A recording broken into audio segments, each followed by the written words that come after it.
Okay. Yeah. I'm a little tired. Okay.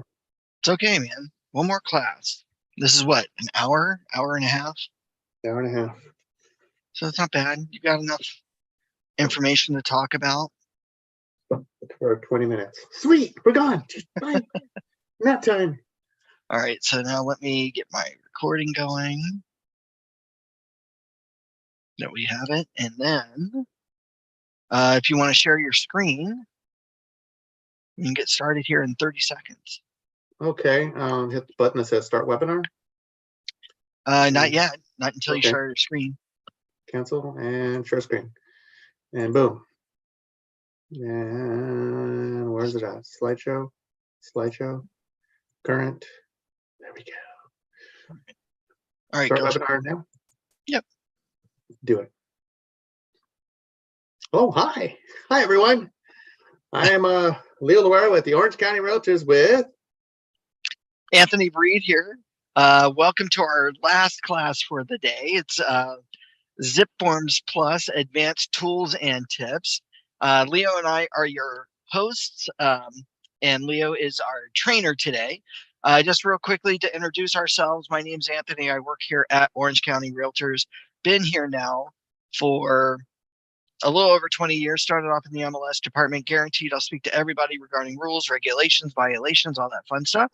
It's nice to see that the attendees that are coming on are people that have been here throughout the entire day. So thank you all for being patient and letting us give you all this fun training. I am joined today by our trainer, Leo Loera. Leo, can you tell the audience a little bit about who you are and what you do? Sure. Let's click a button. There we are. There's me. Wow, that was so long ago too. Jeez. Yes, I'm Leo Loera. I'm the Supra and Member Services Specialist. I've been with the Orange County Realtor since 2007, so it's 15 and a half years. I started off in membership, then progressed up to become the Supra Specialist, and then also did a number of outreach training sessions. Some in office back in the day before the pandemic, and webinars. And then since the pandemic started, we've been strictly just webinars. But now we're transitioning to hopefully some more live classes in the future. Yes, go ahead. Oh, you're definitely transitioning to live classes. So in a couple of months when we have zipForms again, it will be live in person here in Laguna Hills. So that'll be fun. And we're going to try to make sure that we have some recordings for you guys throughout the year for other classes. So yeah, that's what we're doing. So Leo, I'm sorry, I didn't mean to interrupt. Oh, it's okay. Oh, it's okay. It's fine. Yeah, I'm sorry. Just got stuck there. So this is my contact information. If you need to reach out to me, it's leo@ocrealtors.org. I generally work when I'm in the office out of the Fountain Valley location. And that's the reason why it's 714 area code 375-9313. My extension number is 239. If you call the Laguna Hills location of 949 area code 586-6800, go ahead and put in extension 239. You'll get patched over to me. Anthony, who is working at the office right now in Laguna Hills, he's generally working there 2 weeks at a time. And he works from home the other 2 weeks, just like me, but we offset. So, hey, let's get started. Today we're going to be talking advanced tips. So, to me, it's more of hints and tools that you can use to save some energy, drama, and time, mostly. So, we're going to talk about today mutually exclusive checkbox field. Sounds like a mouthful to say. Auto adding addendum. Text overflow addendum, clause manager, creating a listing transaction with RPR, Realtors Property Resource. We'll go into that later, and share function. And talking about sharing, we're going to be recording this session, and we're going to share this video with you later today. Actually, no, correction, not later today, probably within the next 2 days. We'll send you a link to watch this webinar. So in case you have questions, like, oh, what was that Leo covered? Not a problem. Just watch the video again. and you can watch half the screen with me talking, and you could try to duplicate all the stuff that you're trying to learn from within this section of advanced tips. So you can just really just kick back, take some notes, knowing that you're going to be receiving a video link of this later shortly. So any questions before we move on? And we will say that some of these features are going to change and update with the new version of the forms editor as it becomes more of a release for members to use. So we will touch a little bit on that today, given some time to at least demonstrate what the new forms editor in zipForms will look like. But for now, we're using the classic edition, which is the stable current form editing platform for zipForms. But just know that as the year goes on, they will be replacing the classic with this new edition. And this is where we're just going to demonstrate that, and then eventually be able to give you all the training on that platform in the future this year. All right. Progress. That's what it is. Gotta love Progress. All right. So the first one, mutually exclusive checkbox field. It's hard to say, but it'll make sense after we go over this. If A, not B. Okay, this is a logic question. Remember from college, if A, not B.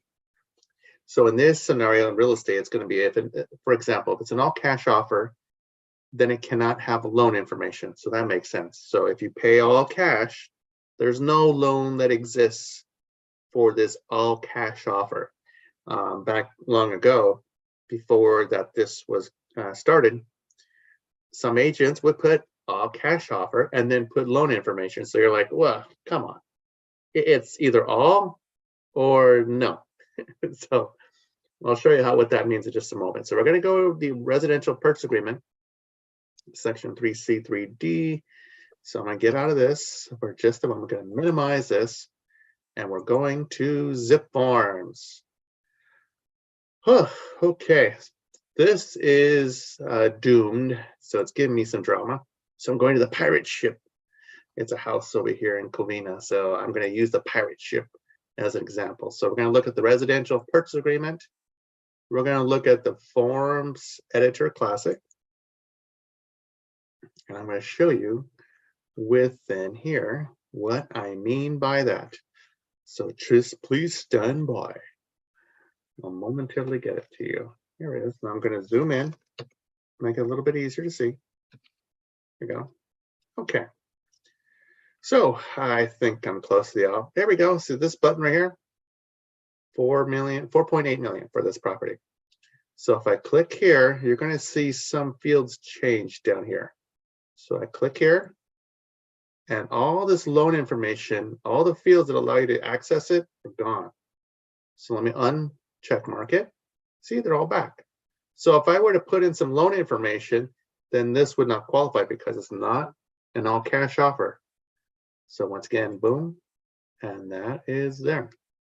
Now there's a few other fields that you may encounter in other contracts that will behave the same way. So I just wanted to let you know that if you encounter something like that that alters the document, it's a mutually exclusive checkbox field which behaves this way, which helps minimize the drama that you may encounter if you're representing a seller. So that prevents the buyer from clicking that and then also inputting this information down here for loan information. So that's an example of mutually exclusive checkbox field. Anthony, does anything else come to mind about a mutually exclusive checkbox field? Anything that would have an or situation. So like the offer date or close of escrow date. Is this a cash offer or a loan situation? Did you show that, Leo? There. I did the all cash offer, yes. Excellent. So if you go up to the top and you select all cash, yeah, not only does it alter most of the section about the loan data, And even if on your templates you did have loan information selected, like the VA or the percentages or anything like that marked in from a template, the moment you mark all cash, it's going to blank that out. Now, as for close of escrow, same situation.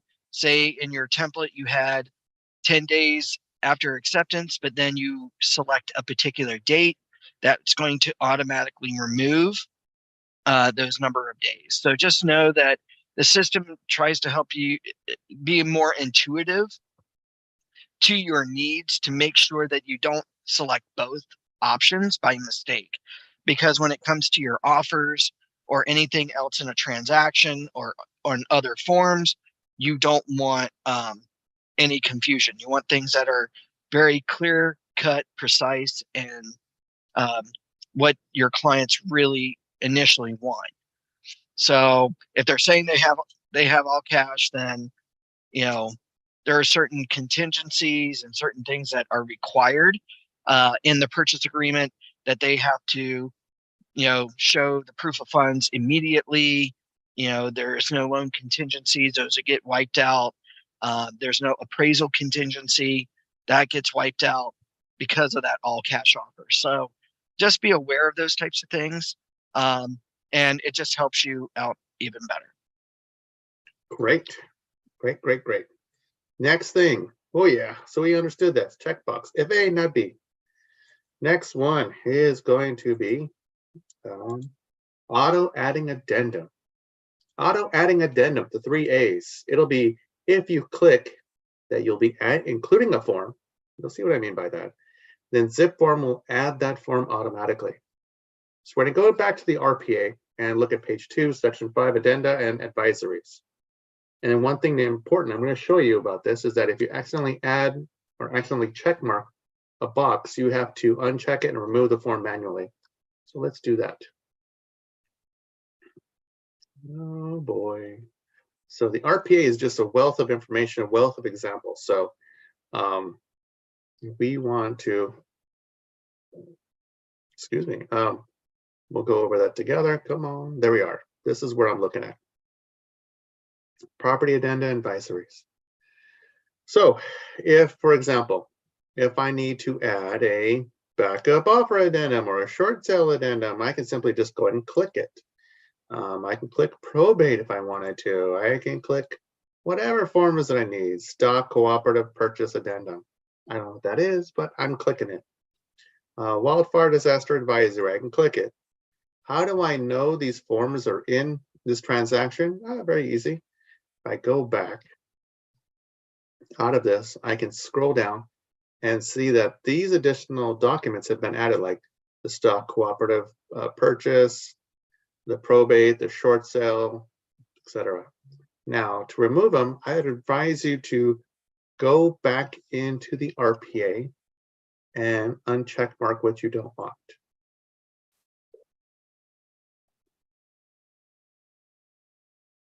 Okay, so uncheck mark those. And then we go back to those documents because you're going to see that those documents are still there. You just uncheck mark them, but they're still there. So if we click the box in the top left corner of it and click the next one that we don't like and the next one and the next one. Oop, don't do that. And the next one and let's get rid of that one too. Then I go to the top and it says delete. I click delete. And now they are gone. Bye-bye. So that's a nice thing about the RPA. The RPA has all these different, has this ability for you to automatically add an addendum. So if you don't have, in the old way, it was you click it and then you had to go look in all forms and add the form into it. The nice thing, it automatically adds that form for you. So I love that about the auto adding addendum. Any questions about the auto adding addendum? See, these are just 2 quick tips to just make life a little bit easier. Because that way you're going to be like going, hey, why did my contract behave a certain way? Well, because it was auto adding addendum. It added a document. Or before that, it was mutually exclusive checkbox field. So if there's no questions, we're going to move on to the text overflow addendum. Text overflow addendum. Okay, why can't they have words that just have like single syllables, but text, maybe that's a good one. Text overflow addendum will automatically add addendum when the text is more than a display field that you visually see. I'll show you that in just a moment. A text overflow form addendum will be added to the end of the documents list. It will display the contract, the page, and the section where you're going to find it at, and can be used in any contract requiring text. It will automatically add more TOA forms if the first page is full, complete. So let's take a look at that. So I'm going to minimize this, and we will go to here. Well, that's a lot of writing. Oh, that's a lot of writing. Yeah, I think I have to go back to that one. Additional finance terms. Okay. Smaller field. So I'm going to start with the word start. See? And we're going to, I'm just showing you what the text overflow addendum looks like. So it's going to be, all I'm doing is just putting characters, pretending that I'm writing a document. So this is a scenario where you may have to write down a lot of information, and you're kind of concerned, like, oh, I'm going to run out of space. Should I really be concerned about that? Like, no, just keep writing. There's no biggie. You can write all you want, because the text overflow addendum is going to come in and save the day, because you don't have to worry about it. You don't have to worry about, like, for example, Twitter or some of the other websites. Like, you only have so many characters to work with, and now you have to be like, oh, I have to like take out some words, truncate some words, take out syllables, take out vowels. Like, well, how is anybody going to understand that? Well, no, you don't have to worry about that with the text overflow addendum. So we start with the word start. We're going to end with the word end. See? Start, end. Okay. So we see start, but we don't see the word end because end is so much further down. How do I know it's on here? I click more. You may not see more. In fact, you may see something that says preview. That's what you're looking for, is preview. I have the screen zoomed in so much that preview is under more. So I'm going to click preview. Of course, it saves the document. And we wait for it to pull up and show you what it looks like. So there's the first page. That's nice. That's nice too. Oh, that's nice. And then we're getting close. So here is G2. It says here, see text overflow addendum, CAR form, TOA paragraph 1. And we scroll, I grab this and I scroll all the way down, and you'll see here the text overflow addendum number 1. So if I had a lot of other TOAs that had to be added and I filled up this whole page, then it would automatically add another TOA form, overflow addendum page, number 2, and then number 3, and so on. So you see that it started with the word start. It was on the RPA G2 additional financing terms, start, and then it ended with the word end. So you don't have to worry about truncating anything, cutting any words out. Yeah, it's just all there, so you don't have to worry about it. So you'll see that where it requires text. Not every field is going to display. Not every field's going to show that, but only those that will require text for a description. So that is the text overflow addendum. So that's just an example. You'll find in other places, in other contracts, like other terms. You can write that down and fill all that up if you needed to. Any questions about the text overflow addendum? So far, you're good. See, these are 3 simple ones. And these ones are just going to make life easy. So that way you're like going, oh, should I cut text overflow addendum? Like, thank goodness it's text overflow addendum, because you'd be sitting there like going, what's another way of saying this? Like, you don't have to worry about that. So let's go to the next one. Clause manager. Some of you were asking about clause manager earlier in the day, who attended this earlier class. Here it is. The clause manager. Let's start with what a clause is. A clause is a verbiage that may be used for often needed forms or for forms that are rarely used but require specific wording. Personal clauses are the ones created by the user, us. And library clauses are from a broker. So if you have broker edition and the other agents in that office are going to use it, they're going to tap into the library clauses. But we're only going to focus on the personal clauses that we create with our personal accounts. Creating a clause, we're going to do that. We're going to choose a category, clause title, clause wording, then the pencil icon. We're going to talk about the pencil icon and talk about what that can do to help bring attention to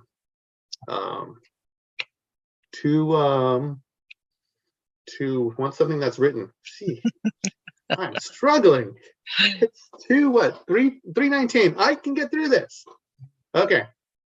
So the first thing we're going to do is you can find the clause manager in other sections, but I'm going to show you right in the transaction page at the beginning. So we go into transaction tools, we click it, and the very top choice is clause manager. So after I click clause manager, you're going to see that there's nothing underneath library clauses, which is really for the broker edition. We're going to look at personal clauses. And I also have nothing there as well because I deleted mine. So, but you're going to have the same thing, nothing there. So you're going to click new clause. Now, I have it set up for different categories. So I can do it for a buyer. Let's go click buyer. Okay. Clause title. Responsibility of buyer at close of escrow. It's an example. Your real world life is not going to have this, but or may. But this text that I'm going to write down here will definitely not have happen for you. Here we go.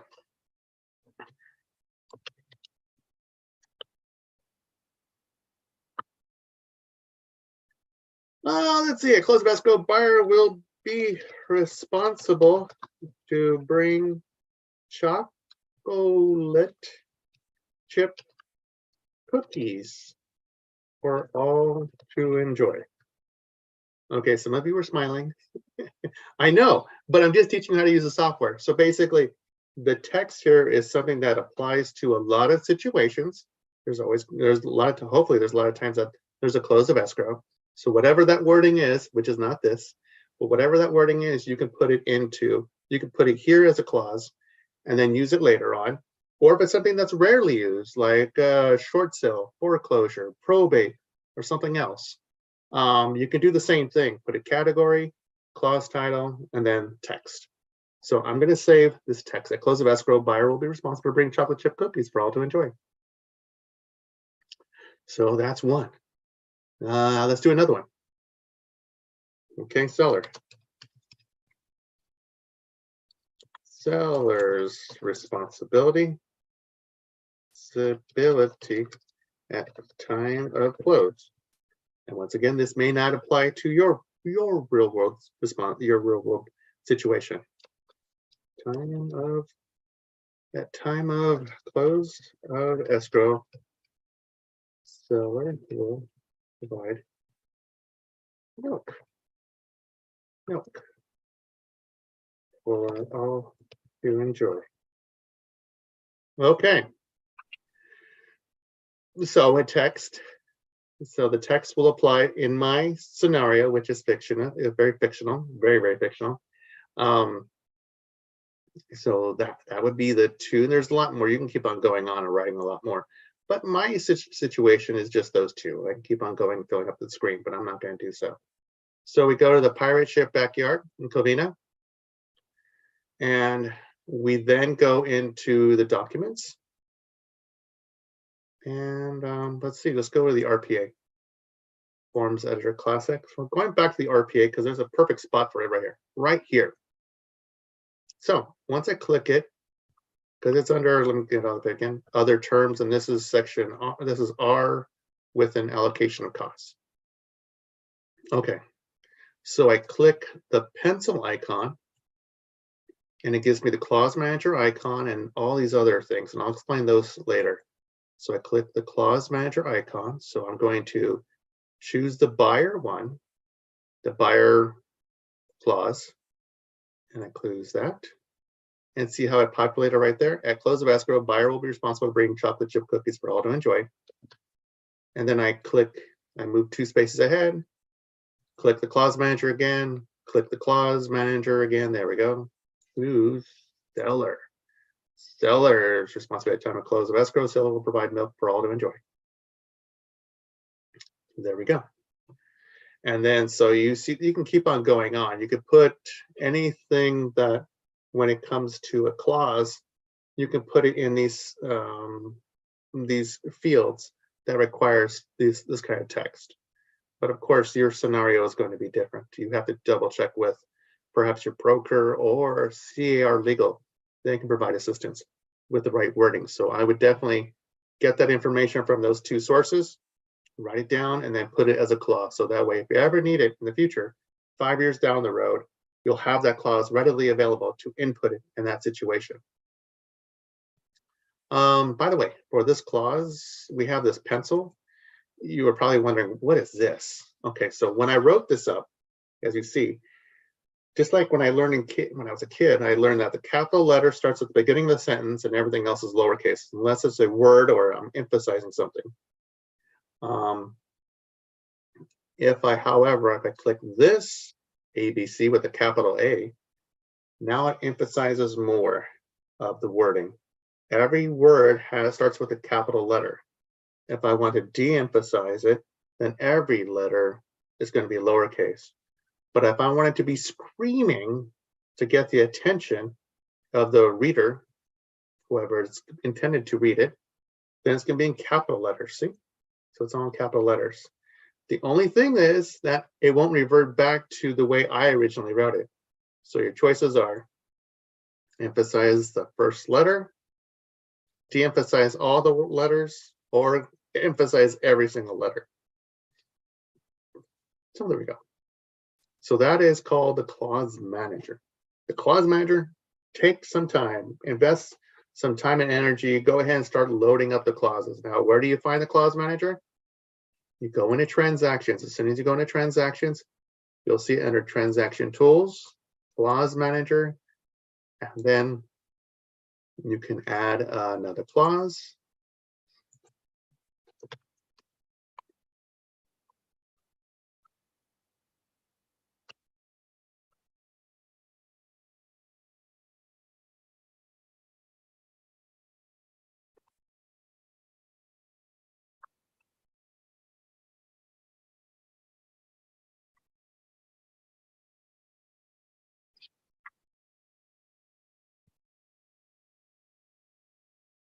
Okay, so here we go. Selling agent will provide cups and dishes for all to enjoy. So as a scenario comes up, you're like, oh, I should really put a clause in here.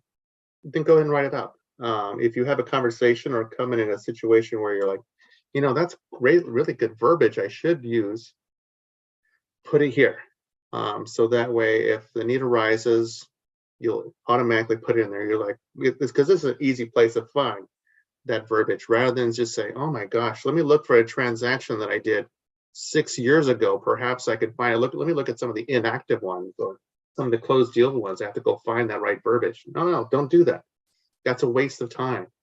Do the transaction tools, choose the clause manager, and add your clauses right here. That will save so much time and energy for you. I can't tell you how much you'll benefit from that. So just like how templates are saving you time and energy on creating a transaction by creating a group of documents that will auto-populate onto a new transaction, these clauses will auto-populate in those fields that you need it most. Whew, that was a lot of yapping. But I think clause manager is really important. It really is.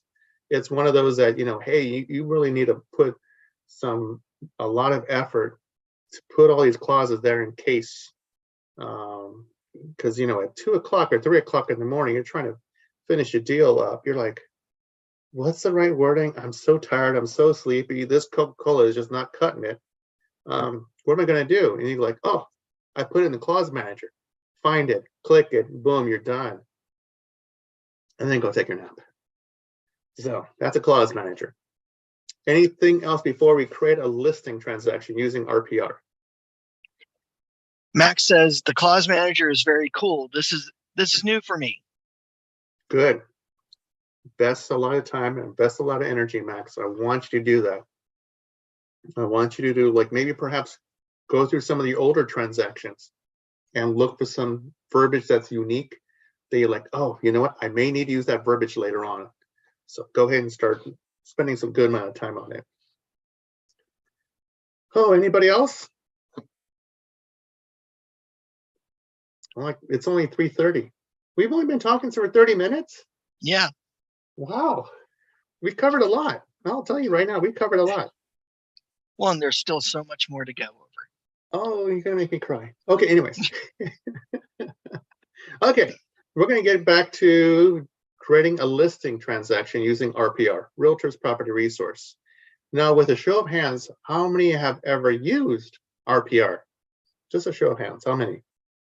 Anthony loves to count. Okay. I see one. Way to go, Gloria. Who else? I see more hands. Three people. Okay. So RPR has been around, well, for a very long time. It's now, what's the RPR stand for? Real People Read. Oh, that's beautiful. No, it doesn't. It means Realtor's Property Resource.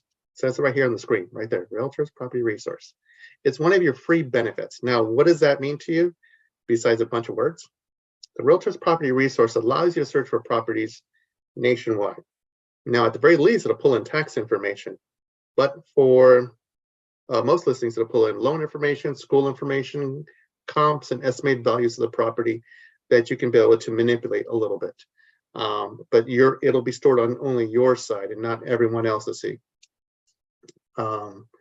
But one thing of note is that not every MLS will data share with RPR. Locally, yes, our MLS service does data share. So you're going to be able to use this information to help your client. Let me just show you what it does. So let me just read this. It says property values. Yes, we read that. You can use RPR to create a zipForm transaction. Yes. And where I have activated RPR is through CRMLS. So let me go ahead and minimize this. And let me go into CRMLS. Now, when we log into CRMLS, you have this dashboard, they call it. And there's all these icons here. Lots of icons. Now, some of my icons are different than yours, but the great majority of these are going to be just like yours. There's Glide, there's List Hub, MLS Touch, Line Desk, but right here is RPR, Realtor's Property Resource. So if you were to click it, you'll go through a process where you have to link your CRMLS account to RPR, and you'll be asked for your 9-digit National Realtor Database System ID, your NERDS ID number, we call it, because it's just easier to say NERDS ID rather than National Realtor Database System ID number. If you need that 9-digit number, you can just contact us at the association, and any one of our staff can provide you with your 9-digit NERDS ID number. This helps identify you as being a realtor who is authorized to use Realtor's Property Resource. So you can, for example, once you're signed in and link the two, the great thing, you'll see the CRMLS is there. But one thing is, if we look at, for example, let's look at properties in Prescott. I just saw a great article about Prescott, and I had family that lived out there. Unfortunately, they passed away. But you could look at different properties that are for sale, and let's see. Of course, there's not going to be a lot of properties for $300,000. There we go. Price anything? There's only a couple of listings. Well, that's because maybe my 2-bedroom, 2-bath, whatever.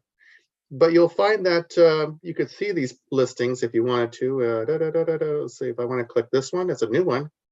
$279,000 for a condo. Ooh, nice. 2-bedroom, 2-bath, $977. So it's nice and cozy. So you can look at properties if you wanted to elsewhere. So if you're thinking about, or if your client is looking at moving to Prescott, you can say, well, here's an idea. Perhaps this is an idea to take a look at, but more importantly, you probably want to talk to an agent, a realtor out there that has a license to practice real estate in that state. of Arizona to be able to assist you. So, but how we're going to use the Realtor's Property Resource, RPR, to create a transaction. So we're going to use this address.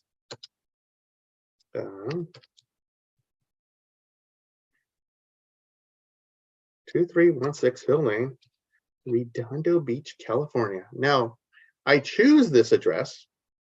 I choose this address because I used to live there when I was a little kid, first 5 years of my life.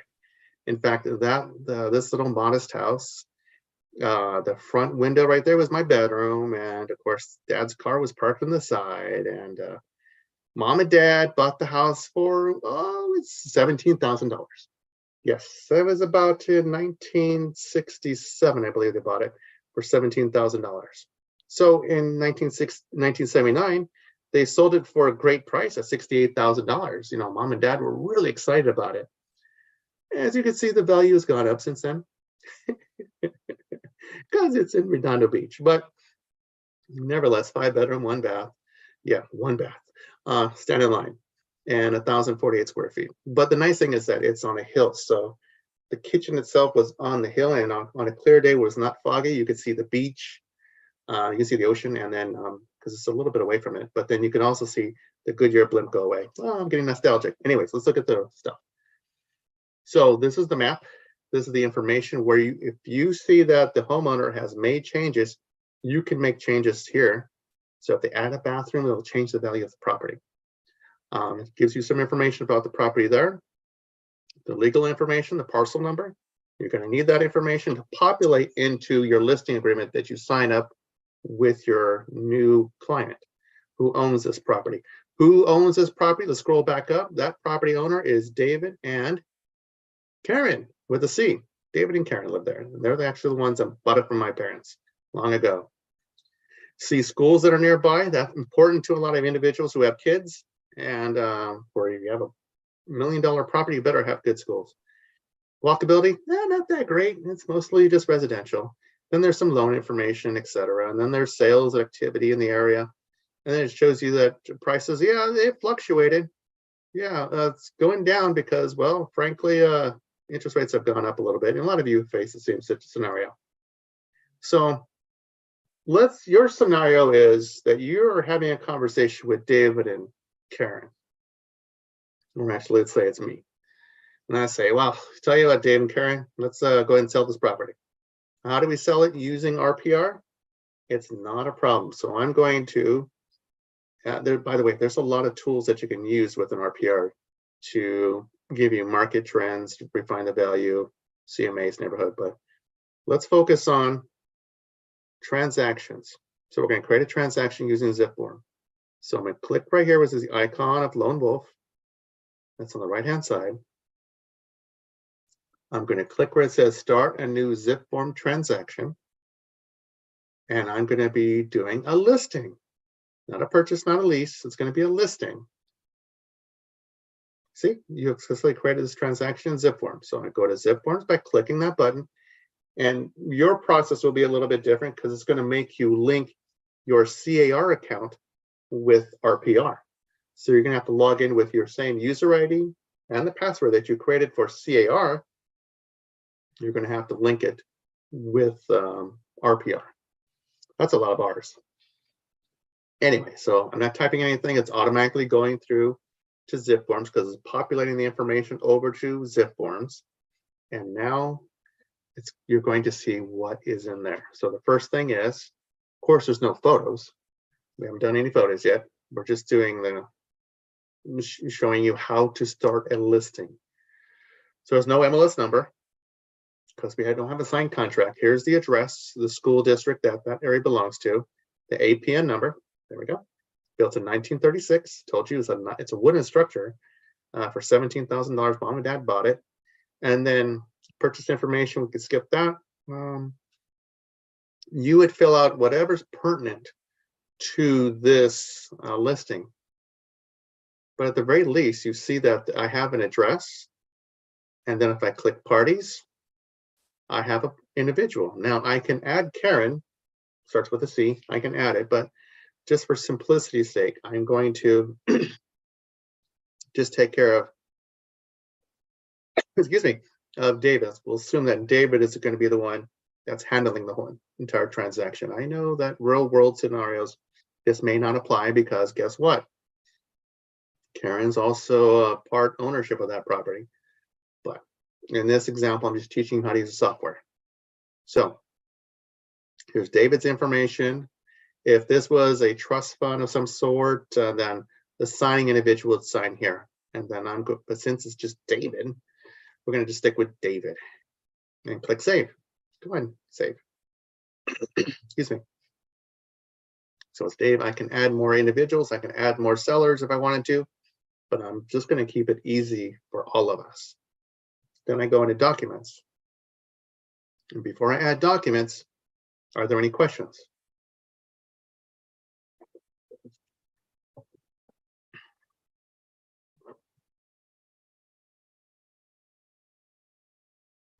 Oh, sorry. Oh, let's see. Man, I had to really choke on that soda. Okay. So no questions. Great. So what we're going to do now is we have to add documents. Leo, sorry, Yes. I was on mute. So the big question is okay, so we've made the transaction really quick.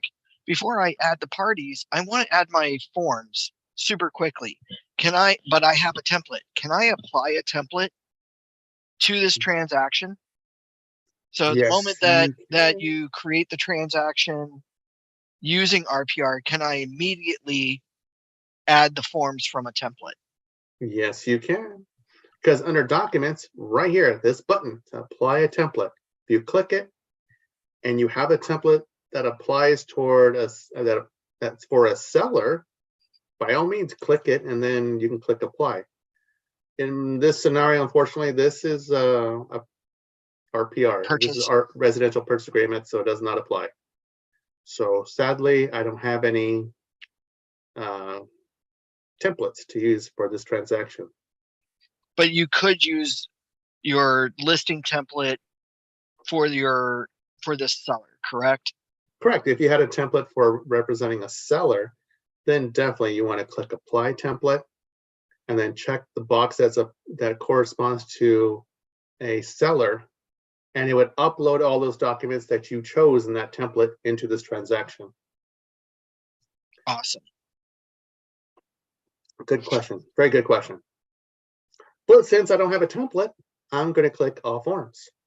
Now, so, yes. Real quickly, so for those of you who are doing listing presentations, this is really great for zipForms Mobile, which allows you to access your zipForms through your tablet device.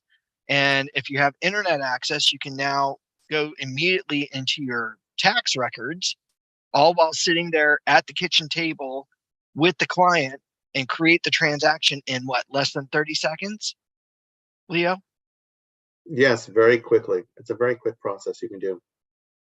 So, yeah, I mean, I think it's a great process that agents can utilize to get the transaction created very quickly for your client.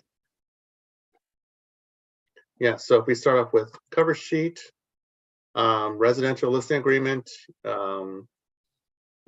let's see, should we add what, TDS you said, or SPQ? TDS, either TDS. one. What's a TDS? TDS is real estate transfer disclosure statement. It's basically the client's form that they need in order to properly disclose any material facts or defects about a property. Yes, and if you had any documents that your broker has said, you need to include this document in every single listing transaction, you've already saved it on your hard drive on your computer, you can click add document.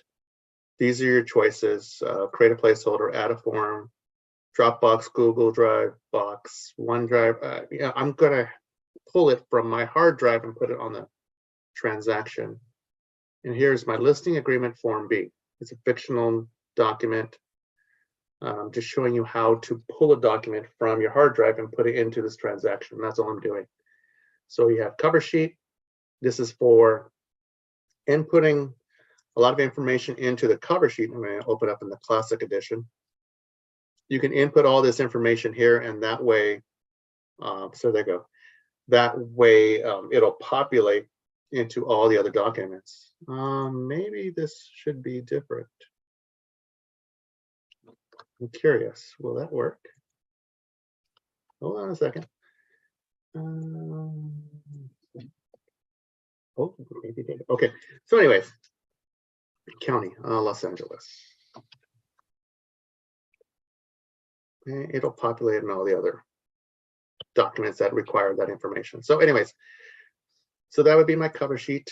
And so if we go into the residential listing agreement, you can start working with your client to input that information. You'll see that under the Forms Editor Classic, we're skipping the other one for right now because we're concerned about bugs in it. David's name is there. Show me the address, 2316. Coming up any moment now. I'm holding my breath. There it is, 2316 Hill Lane, Donna Beach, California, 90278. Missed that place. Yeah, and then the APN number, LA County. So yeah, so there you go. And then we would then send the documents out to for electronic signature for David, or more than likely David and Karen are sitting right there on the sofa in the living room. Probably that sofa's covered with plastic. And you as the agent are going to sit there on that plastic, and you're going to make sure that the client, David and Karen, are going to sign the listing agreement right there and then. So that's how you do it. Oh, memories. Now, Leo, real quickly, Max asks, what is create placeholder? I have never used it. I know you have explained it to me. I know it's a way to, in the future, if you need to add a document, it reminds you to add that document. But where's the placeholder? That would be in your templates. Yes, let's go to templates. Let's go into that one. And let's go into add a add a doc and add a placeholder. I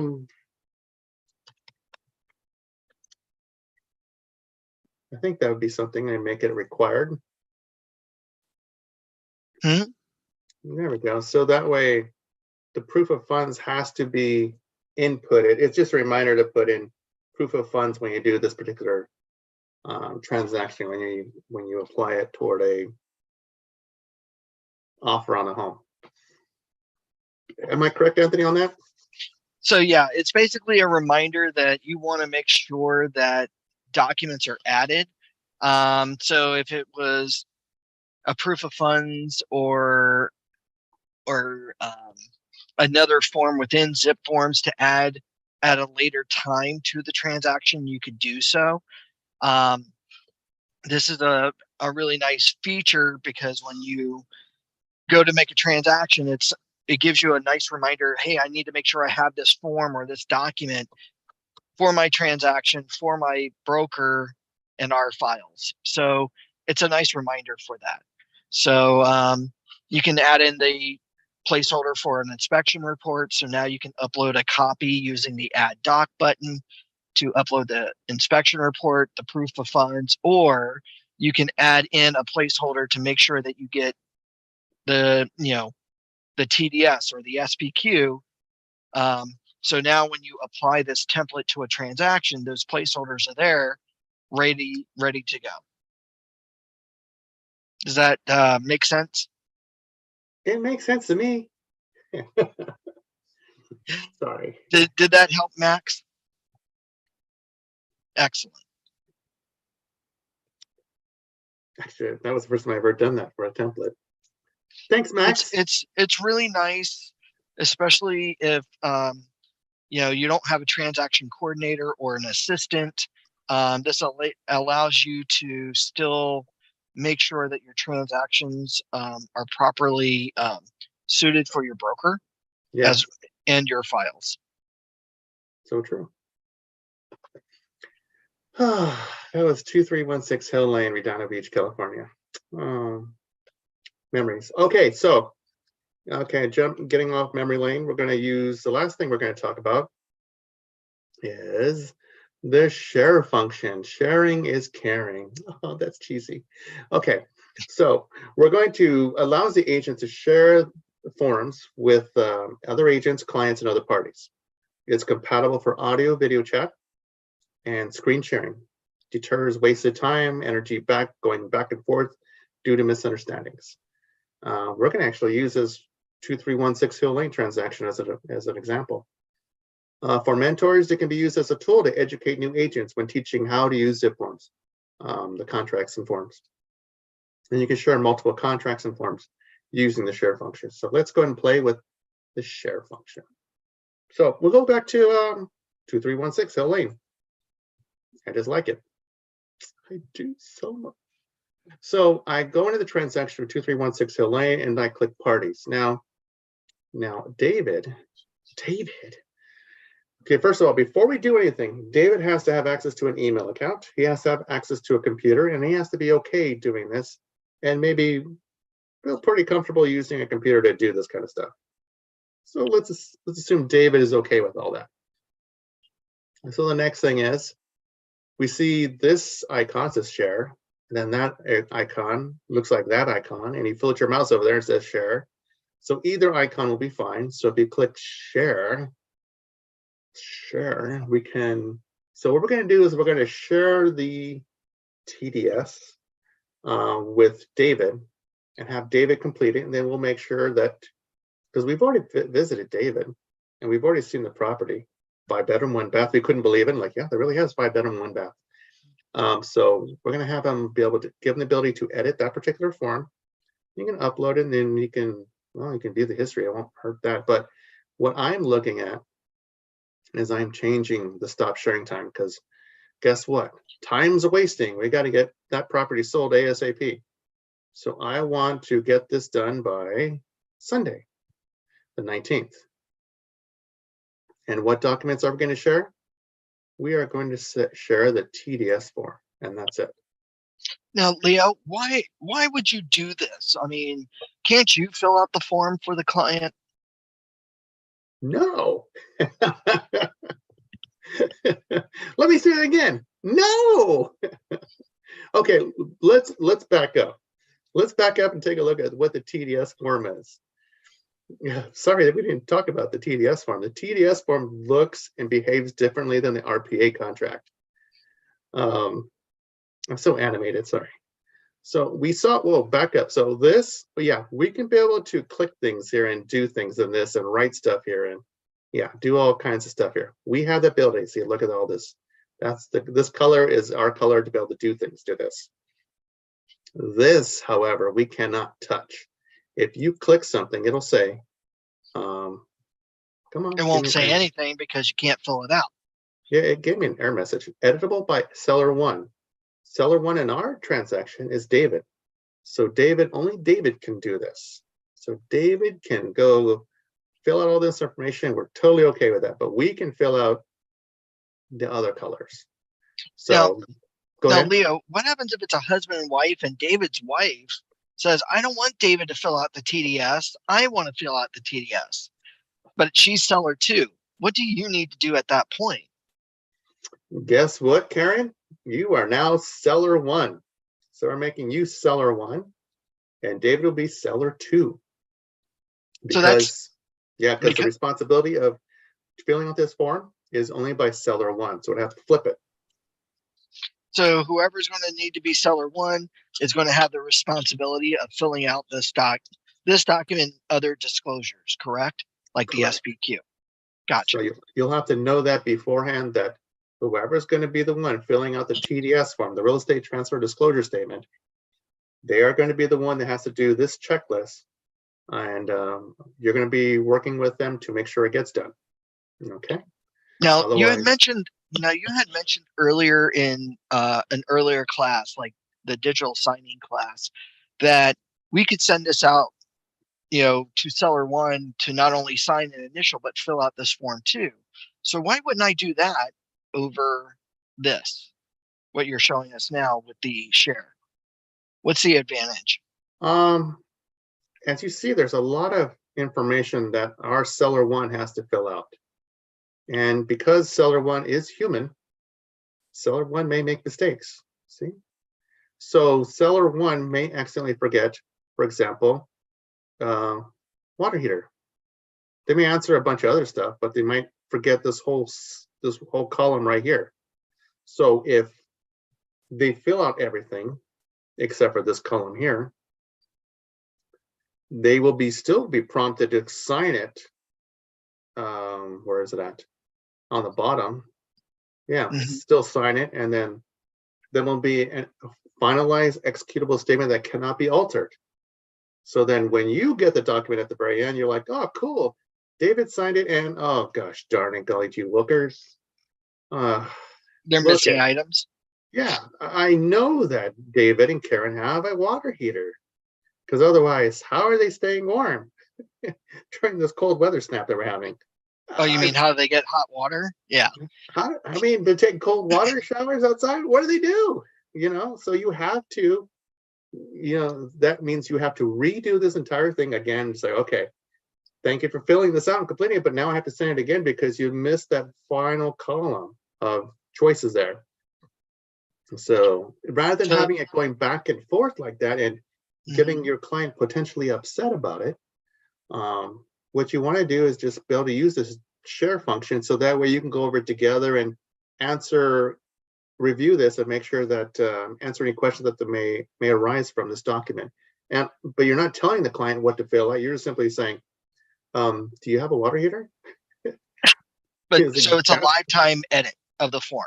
Yes. So the client can lifetime edit the form. You can review it before the signatures. Yes. And then you can send it out for signatures afterwards, correct? Oh, yes. Awesome. So yeah, it's very important to make sure that whatever final executable document that you have is true to the best of the abilities, and making sure that all these important fields are completed. Awesome. So then how do you share it again? Let's go back and go, oh, where'd it go? Parties. We go to parties, we click the share icon there. Either one doesn't matter, but when I say either one, there was a share button right there as well. Okay. And then I'm going to click this and make it the... Now, Leo, you don't have to let them upload documents to your transaction or view the transaction's history, right? No, you don't have to. So typically, most agents will just say, edit a form. Yeah. And they'll turn that on, and then they'll give them a date to stop share. Yes. Unless this person, David, is quite familiar with this. He's a realtor himself. I don't know if he is or not. And then you could say, well, if you have any documents, we'll upload it and we'll take a look at it. But we're not, let's just keep it simple. Edit the form. You're right, Anthony. And sharing time. 2/18/23. Today's the 7th, so we got 11 days. And then now we pick the document. TDS, transfer disclosure statement, number 1. The reason why there's number 1, because in case they mess up number 1, they could do number 2 and so on. All right, so I've clicked save and send. After clicking save and send, I see that David's information is there. The address is the subject right there, collaboration. Deep breath. Leo has invited you to collaborate on documents, etc. And you could write a statement here if you wanted to. I'm going to skip that and click send. All right, so now we just wait. We were on the phone calling David and saying, okay, David, I sent the documents over to you for you to review, and we're going to have you go over it together. We're going to go over it together so that we can complete this form without any drama. Of course, you're going to say it differently than the way I just said it. So hopefully, be very respectful for David. He and my dad, did a nice transaction, helped us out a lot way back when. So David received an email, and David's on the phone with his agent, Leo, and he's going to click the icon that says view documents. So I'm clicking there. Now, David has to create a username and password. Unless David's already been in Zip Community, he could just simply log in with his username and password. but this is David's first time going into it. So we're going to create an account. Now, it does give you the option for David to use Facebook or Google+.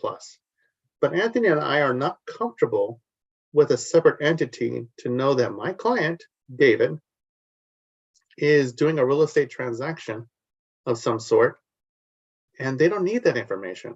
So they don't need that data at all. So I would highly recommend, and so would Anthony, that David creates a username and a password. Here is the username. David could choose whatever he wants. 2316, sure, whatever. Password, let me just do this. Has to be at least one number, one letter, has a mixture of uppercase and lowercase. Numbers have one special character. Oh my gosh. And do not use a commonly used password such as QWERTY or password. Okay then, all right. But they need to just create something that's super easy to remember. And, if they have to fill out documents again, just something that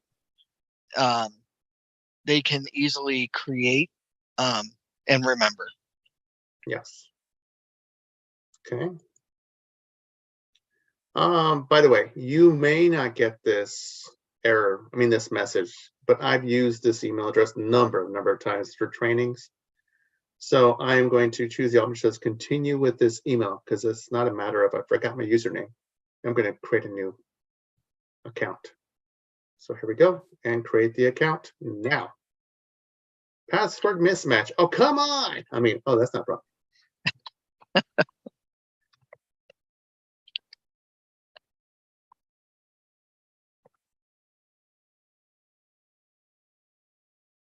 Oh, boogers. Okay, let's try again. Okay.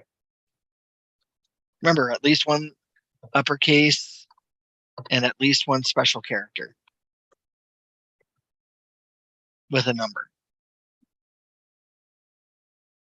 Home run. Clear the bases. Clear the bases. Here we are. Okay, so this is another thing that's really important to know. I would recommend to maybe download this or print this out. So in case your future client, like David, has a question about the end user agreement, you can readily go over that with them and ask those questions. But if you go over this with David, and let's say our scenario is like, yeah, David's fine with this, then that's okay. Then David will scroll down and says, either he's going to say okay with this or not okay with this. So he's going to, in this example, David is okay with this, and click continue. Anything you want to say, Anthony? Well, I would say if they don't accept this kind of shoots everything in the foot that you're about to do right now of needing the client to do this, but hopefully they will agree to the terms of usage, which is normal for anybody accessing private documents in zipForms. So in this case, hopefully they will say, I agree. So when you hit continue. And you want to have that conversation with that client to put them at ease, let them know that this is to make sure that we don't make any mistakes in this document, because otherwise we have to keep repeating the same process over and over again. That could be a waste of your time and taking that time away from your family. So when I say your, I mean David's family. You're selling it. All right, let's go to documents. Boom. Okay, so we choose the real estate transfer disclosure statement. Now, if you all notice that it says it's a ZFX file, meaning that it's an editable form. It's not there to be digitally signed. And you'll notice here, as Leo's pointing out, there are certain areas that are not able to be changed by the client. But if you scroll down a little bit further, ta-da, and ta-da. Here are all the areas that the agent, or in this case, seller one, can fill out about the TDS. Let's see. We'll definitely have a water heater. And what kind of water heater? Gas. Gas. We're smoking with gas today. And then let's say they have a TV antenna, but forgot about the carbon monoxide, central air. No, they just open the windows. Garage, and it's not attached. Okay, so let's say that they completed everything, but they forgot to put in a carbon monoxide device. Water supply. Oh yeah, water supply. It's the city. Not bad. Actually, Leo, don't select city as an Don't, example. don't select what? City. Where's city? Underwater supply. Oh, got it. So say as an example, everybody, the seller fills this out and you're on the phone with them ready to answer any questions. And they go, I think I've got everything filled out. So now make sure that they hit the save button. Okay, Dave, go ahead and click save. All right, Leo, I'm going to click save on the far right, far left corner. I click save. Now, you as the agent, because this is a lifetime edit, you can now go back into zipForms, open up your transaction. Okay, so I go into transactions, 2316 Hill Lane. I'm opening it up. Okay. And then when you open to your documents, boom, and then open up that TDS form. So now you as the agent can see, keep going up all the way up. Oh no, I just want to zoom in a little bit, make it easier. Oh, there you go. You can now see what they filled in. So if you happen to notice, hey, I noticed that you marked that you have a water supply, but you haven't marked if it's city, well, or private, right? Oh, and of course, David says, oh, I forgot to mark that. Or, hey, David, do you have carbon monoxide or smoke detectors in the house? Oh, I forgot to mark that. Now, David and Leo, could you imitate David again? Oh, darn it. How's that? Pretty good? Yes. So Okay, now sorry. David can go back into, or because he's still logged in. Yes. So he can go like, oh, darn it, and then click city, and then go City. like, oh yeah, and then carbon monoxide detector. And then let's see what else. Sprinklers? Sure, why not sprinklers? Sure. Right? And then now you can resave it. Yep, save it. And then he fills out all the rest of it already. And then on our end, we would just like, okay, not a problem, David. I'm going to go in, get out of it, and then go back into it. Forms Editor Classic. And sure enough, there it is. There are the updates.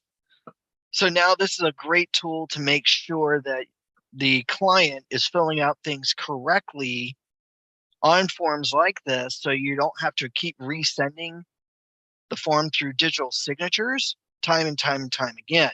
Now they can fill it out correctly the first time, and now when you send it out for signatures, it's a one-shot deal, whether it's DocuSign or digital ink. Yep. And by the way, this also works on the application to rent, doesn't it, Leo? I haven't used it on that, but it does. I know that there's some forms. Okay, so I know that there's some forms that with rentals, you can't have electronic signatures. You may not need, well, yes, you're absolutely correct. So that form you cannot digitally sign, but that form can be electronically filled out by the tenant. So as for the application to rent, you can share that document with tenant one, and they can fill it out, and then you can email it to them for them to print out and sign. Yes. But it'll be a nice filled out document rather than trying to decipher chicken scratch. Because if anybody's like me, it's hard to read your handwriting sometimes because we're so used to typing. Yes. I think a lot of us start writing like this almost. We start writing like this. I'll take your word for it. I can't see you right. Are there any questions on the share button? Anybody like the share? I like sharing. I like it because it just saves so much time and drama. It really does. Oh, we do have a question here.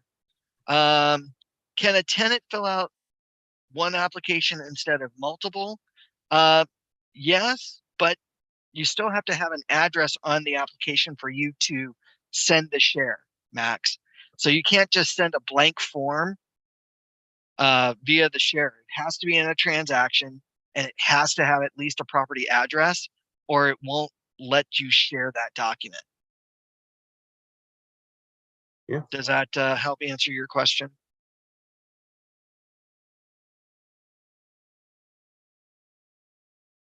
Good point. So they fill it out.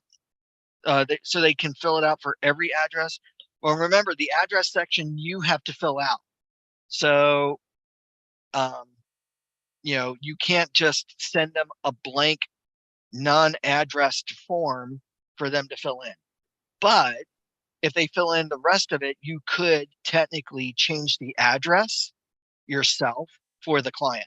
They just have to sign it each and every time. They can't digitally sign it. CAR has said that that form is not allowed to be digitally signed. It must be physically signed. But yes, they can fill it out for one address. Then you can go in, take out the one address and put in a new address. The only problem that you might have at that point will be keeping track of what contracts or what applications need to go to which properties. Does that help?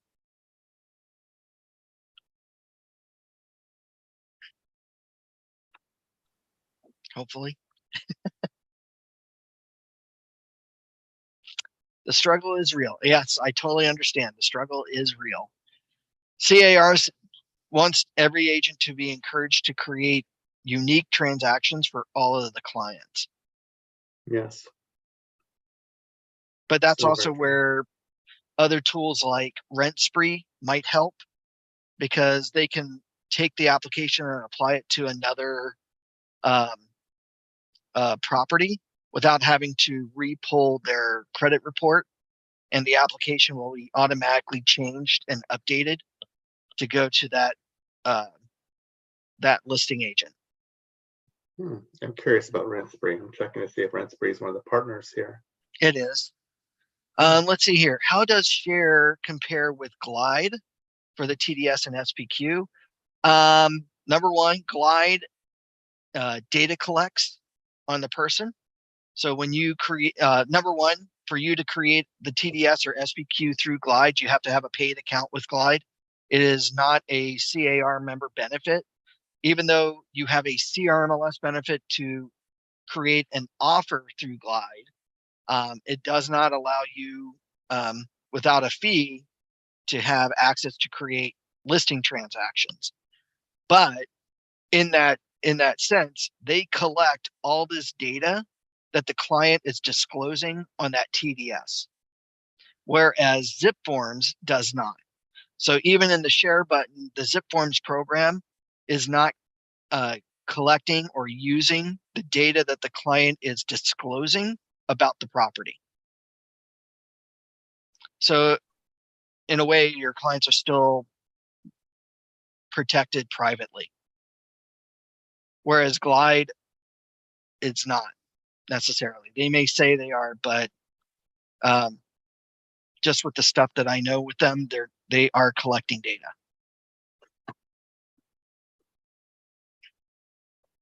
Does that help answer that question? Not to mention, it is free. The share button here is free. Yeah, it's a part of your Realtor membership with CAR as well as our association.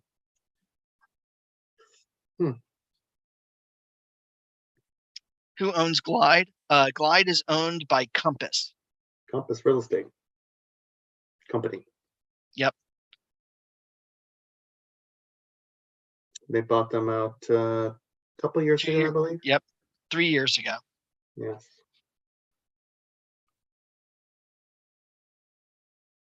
Yes, CAR, when Glide was its own independent company, CAR really worked with them to get their platform up and running.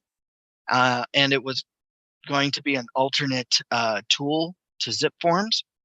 And then after they made their announcement 2 days later or 3 days later, literally, Compass announced that it had purchased Glide for the use of not only its forms platform, but to data collect. And CAR did not like that, so they immediately took it down as a member benefit. You're welcome. So yeah. Leo. Yes. Now that we have about 15 minutes left, Um, Wow. and I know everybody here has probably noticed in zipForms that when you go to edit a form, you're now given a choice about um, editing it, editing forms in the new form editor. What is this new form editor all about? It's wonderful. Okay, so So, yeah, we both said so at the same time. So we go to documents, let's take a look. So I'm going to open no, up the, yes, no? no, just a quick explanation. Is this an update? Is it a new platform? Is it a new system? What seems to be going on? It's going to, from what we decipher, it's going to be the new way of doing transactions. So the current way that we're familiar with for many, many years is now going to be changed to this new style. So Um, Lone Wolf is updating the zipForms platform, mhm. and the new form editor is out here for you all to start to look at, start to use. But just know that if you create a transaction and then you start to use the new forms editor, and then you decide you want to go back to the classic, what you've done in the new forms editor won't go backwards. And whatever you do in the classic won't update into the new forms editor. So they're not talking to each other. So what we recommend is that you do your live real transactions all through the forms editor classic for now. But we want you to start familiarizing yourself with the new forms editor, because at some point this year, the classic edition will go away and you will be left with the new choice. Now there are So, links here to learn the basics of form editor. It's a video. And also there is another link to learn a little bit more about some of the advanced tools within Forms Editor. but they don't have all the advanced tools yet, or, Yeah, but let's just show you the basics, which I really am excited about. it's okay. So we go to open in new form editor, and the look and feel is very much different than what we're accustomed to.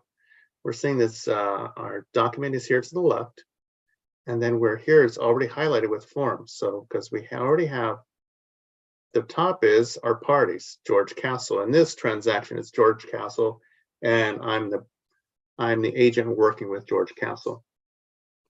And these are And the only Leo, two individuals in this transaction. Yes? actually, can you start a new transaction and then that way you can go from the top to the bottom real quick? Sure. Let's go back and create a new transaction. You say with Forms Editor. Okay. Yeah. So just make a new transaction where there are no forms added. And then that way you can, when you open it up, you can then select the new forms editor. Okay. So we click New under Transactions. I'm going to click New Purchaser Offer. I'm going to enter in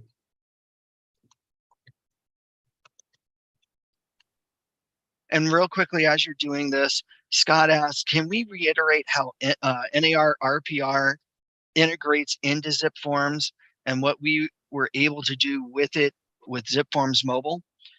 Sure, Scott. So what you do is you activate your RPR account so you can be in MLS, go under the links tab, look for Realtor Property Resource, and create your free account. Okay. Because you are an NAR member, this is free to you. Now, once you do that, you can then come into zipForms, and under the transactions tab, there is a choice that says view RPR. Now, what will happen is the first time that you do this, it will ask you, would you like to link your account? Because it notices that your NRDS number has an already activated RPR account. So you want to merge it. Now, the advantage here is that when you're on your mobile tablet device and you've downloaded, say, on your iPad, zipForms Mobile, which will look and function exactly what Leo is doing right now, there will be a choice that during your listing presentation, you can hop into zipForms Mobile, click on View RPR, type in either the property address or the client's name or whatever to bring up the property. And then from there, you can say, zipForms transactions, start a new one for a listing, and now create the listing all on your iPad, and then apply your listing template in the transaction so that the address, the client's names are already pre-typed in on the contracts. So you can literally make that transaction in less than 30 seconds. All you got to then do is apply the terms all on your tablet device. And what's really nice about zipForms Mobile, there's a feature called Touch Sign, whereby you can then have the client physically on your tablet device write their signature and do their initials on the contract right then and there without having to worry about carrying paper contracts with you. So if you've already got that set up, excellent. So now all you got to do is just create transactions from RPR for the clients for your listings. So I think it's a really great tool for that feature. Okay. There you go. So I have a transaction I created.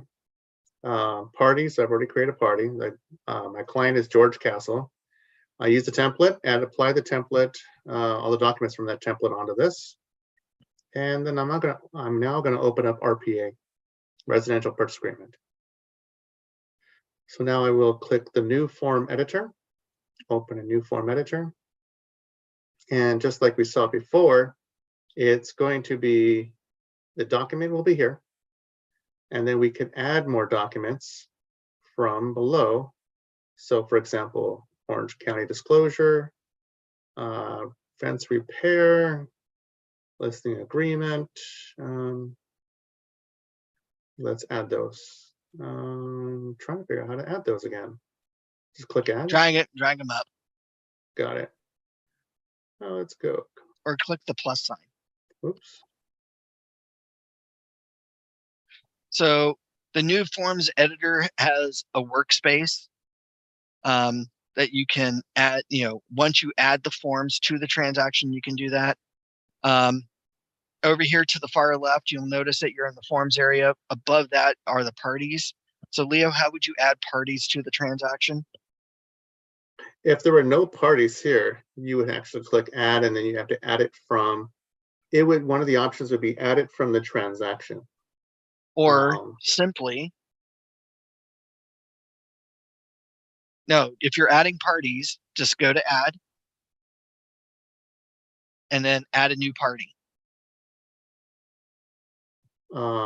Then you would have to drag and drop all the fields for signatures and initials if you do it this way. You're not in the e-sign portion. You're just adding the parties to the forms. Oh. So here you would pick out your buyer 2, your buyer 3, or your seller 1, your seller 2, your seller 3. You can add your parties. So in this case, we had David already there. So now we're going to add his wife, buyer 2. That's her role.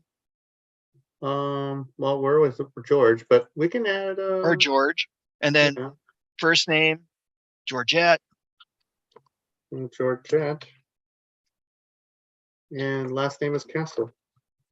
Yep. And then her email address. There we go. Right. You can add in other information about her, but then more importantly, you come down below and you hit save. Save down below. There you go. So now you've got buyer 1, buyer 2, and of course yourself as the listing agent. You've got over there to the left, the forms area. You can click on the forms area.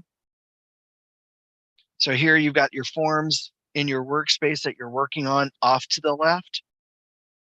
If you needed to add in more forms to the transaction, then what you'll do is now select add.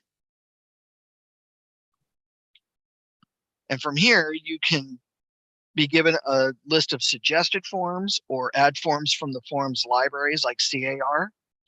Now, the big deal on this one, as Leo and most of you all who are zipForms experts have probably noticed, that when you find a form, like here, we can find the form by the form title, like disclosure. If you type that in, right?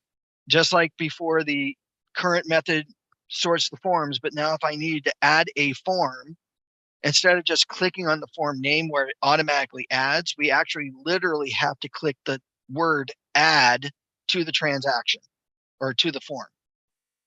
So if Leo, if you can just pick one and hit add. Oh, that's a new one. So Fire hardening defensible space advisory. yeah. Okay, and then close. So you could do that, or now Leo also demonstrated about how to add docs to a form, right? There used to be a button for that. Well, here under the add feature, next to where it says form libraries, there is a choice to upload.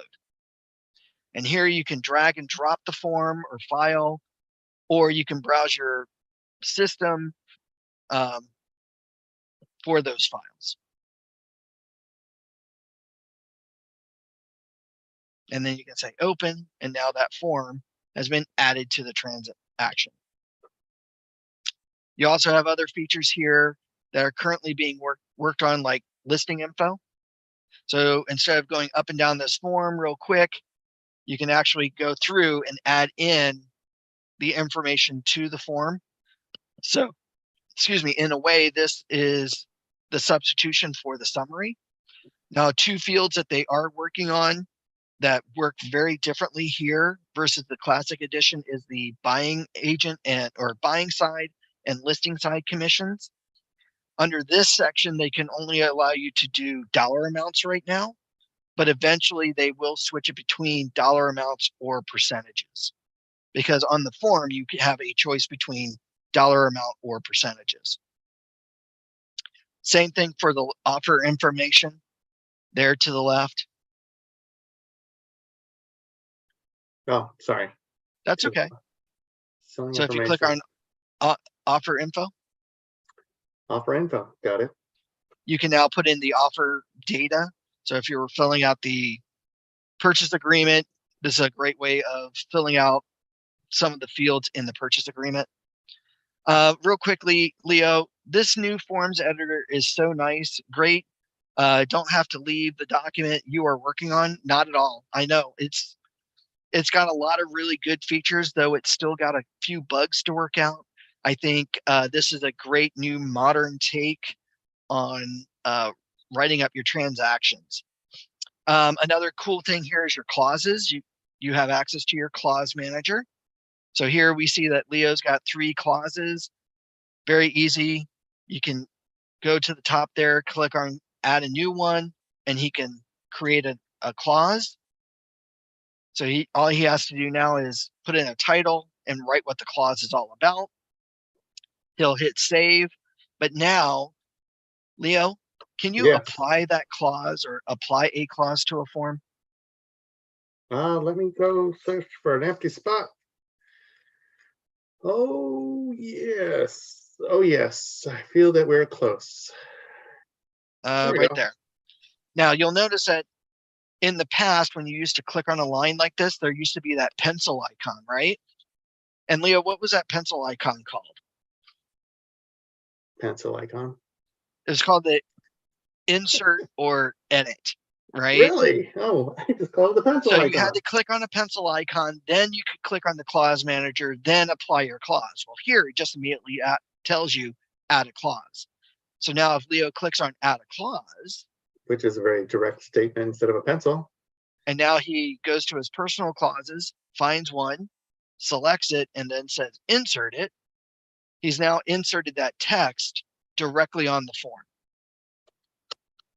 And he can still add in multiple clauses. He can add in, type text, whatever he needs for this transaction.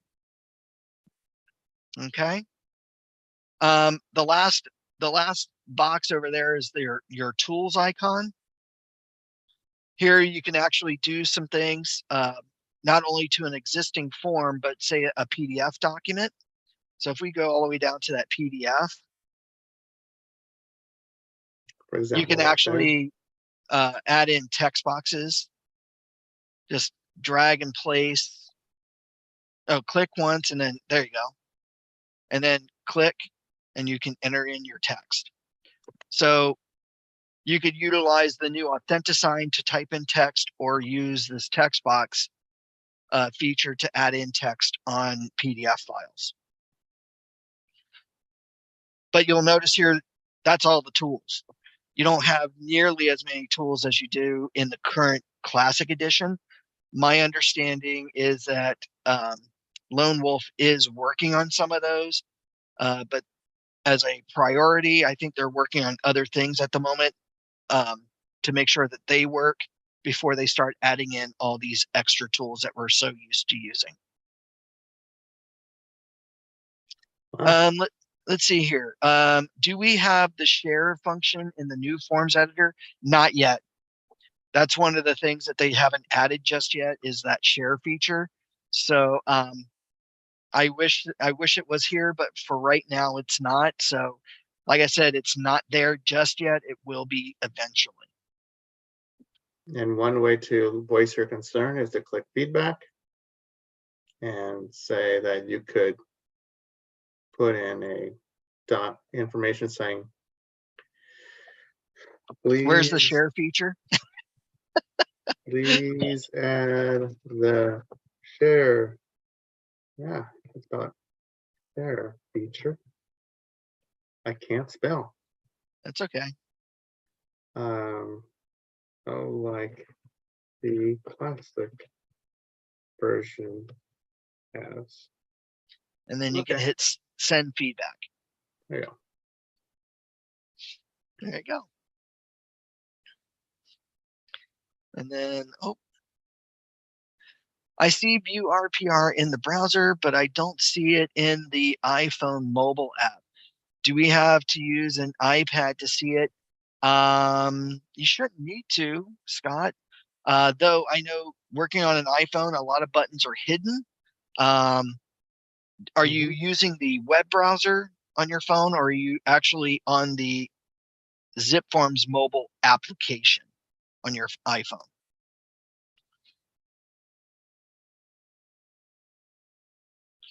The zipForms mobile app. It should be there. It may be that the phone screen's too small and you can't find it, but it should be there.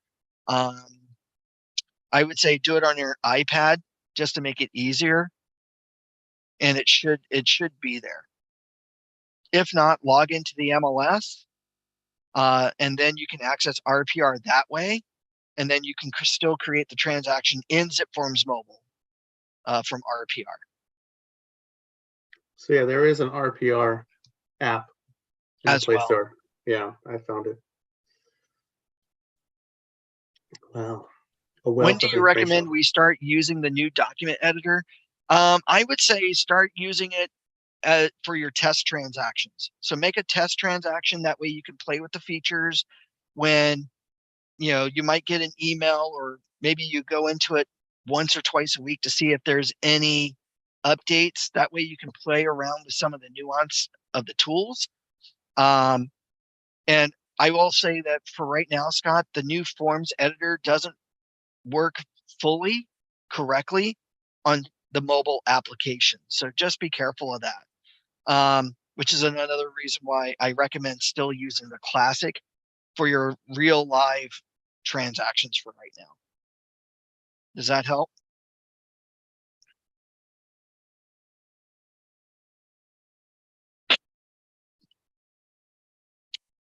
All right. Leo, did you want to show anything else? No. By the way, ladies and gentlemen, at the very top right corner, there is that prepare signing where you can still use either DocuSign, Digital Ink, or Authentisign. So you can practice using that. I would definitely use the new Authentisign with the new editor to practice. That way you just get used to it, because again, one day, sometime this year, this Classic Edition of editing forms will go away and be fully replaced with the new editor. Can both Classic and new forms editor be used concurrently? Unfortunately, Mac, they do not. Yeah, whatever terms you write under one, So the forms will still be there, but the terms that you write under one edition won't, as far as I've been able to see so far, aren't seen by the other edition. The PDF files are fine, but not the editable form content. So, like I said, for now, just be mindful of that. But eventually they'll have that fixed. Yeah, as you go down that one path, if you go down the new version, then that new version will not circle back to the classic version. It just won't. So it's okay. And That's a beauty of practicing. And Max also asked, will we be notified of the new forms editor being ready to go? Hopefully. I will say that the new forms editor came out in November, and they made no announcement about it. So a lot of people were upset, like, hey, what's this new forms editor about? And they just went, oh, well, we're glad that you noticed. So I'm hoping that Lone Wolf will. I know that CAR definitely will start making some announcements the closer it gets, but fingers crossed is what I say.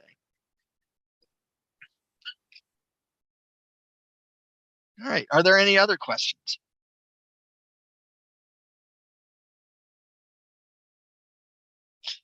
You've both been very helpful as usual. Leo is quite the comedian as well. Thanks, Mac. Max, you have no idea how big of a comedian it is.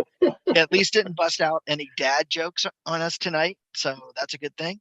Scott, you're very welcome. If you all have any other questions or concerns, please feel free to reach out to Leo and I.